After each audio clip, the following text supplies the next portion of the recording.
Hello everyone! So narito po ako sa inyong harapan upang magbahagi po sa inyo ng salita ng Diyos. Muli po, ako po ay hindi nagdadala sa inyo na anong mga relihiyon o anong mga katuruan, kundi ako po ay nagbabahagi lamang sa inyo patungkol sa pag-ibig ng Diyos sa atin. So sabi po sa John 3:16, "For God so loved the world that He gave His only begotten Son, that whosoever believeth on Him should not perish but have everlasting life." Sabi po sa Tagalog, sapagkat gayon na lamang ang pag-ibig ng Diyos sa atin, na ibinigay niya ang kanyang bugtong na anak upang ang sinumang sumampalataya sa kanya ay huwag pong mapahamak kundi magkaroon ng buhay na walang hanggan. So muli po mga kapatid ko sa Panginoon, sa lahat ng ating viewers, mahal po tayo ng Diyos. Ayan. So ang kalagayan po ng tao, no, sa harapan ng Diyos, tayo po ay sabi sa Romans 3 verse 23, ang lahat ay nagkasala at hindi nakaabot sa kaluwalhatian ng Diyos. So tayo pong lahat ay mga makasalanan.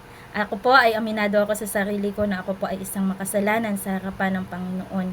At hindi ko po naabot yung standard o pamantayan ng ating Diyos na pagiging banal.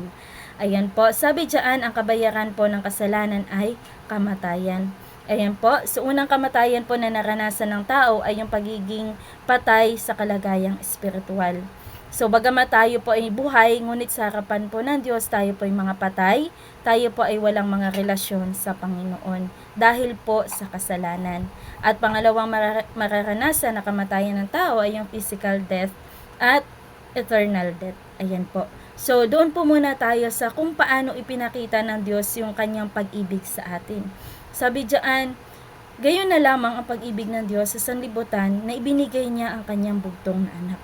So, ang ating Panginoong Hesus po ay ibinigay ng ang Diyos Ama sa atin upang pantubos ng ating mga kasalanan.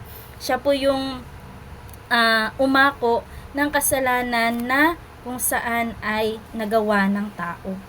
Ayan po. So, bagamat wala po siyang kasalanan, ngunit siya po yung napako doon sa krus upang tayo pa ay tubusin sa ating mga kasalanan. So, ganun po yung pagsasakripisyo ng ating Panginoong Hesus upang tayo po ay matubos sa ating mga kasalanan. So, ngayon po, ano po ba yung part ng tao upang matanggap yung kaligtasan na ibinibigay niya sa atin?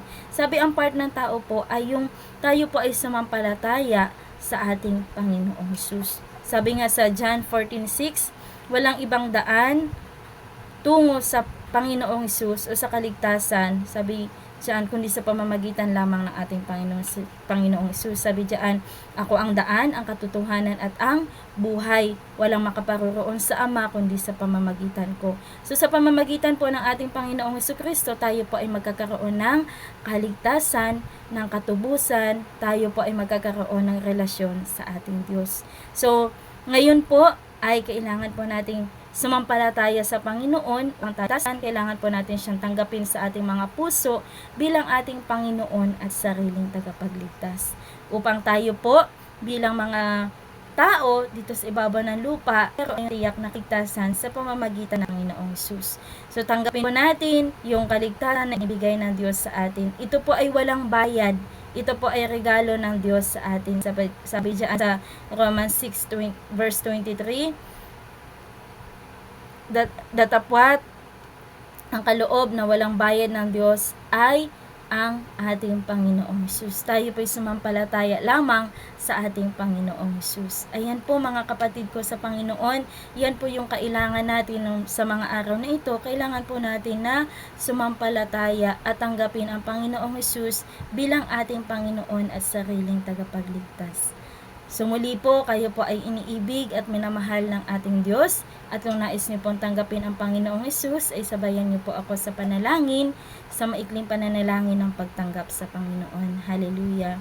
O Diyos, ako po ay lumalapit sa iyo na isang makasalanan. Panginoon, patawarin mo po ako sa aking mga kasalanan. Pinagsisisihan ko po ang lahat ng mga ito sa iyong harapan. At tinatanggap kita, Panginoong Hesus, sa aking puso bilang aking Panginoon at sariling tagapagligtas. Pumasok ka sa aking buhay at maghari ka mula ngayon at magpakailanman, dakilang Diyos, habang ako'y nabubuhay.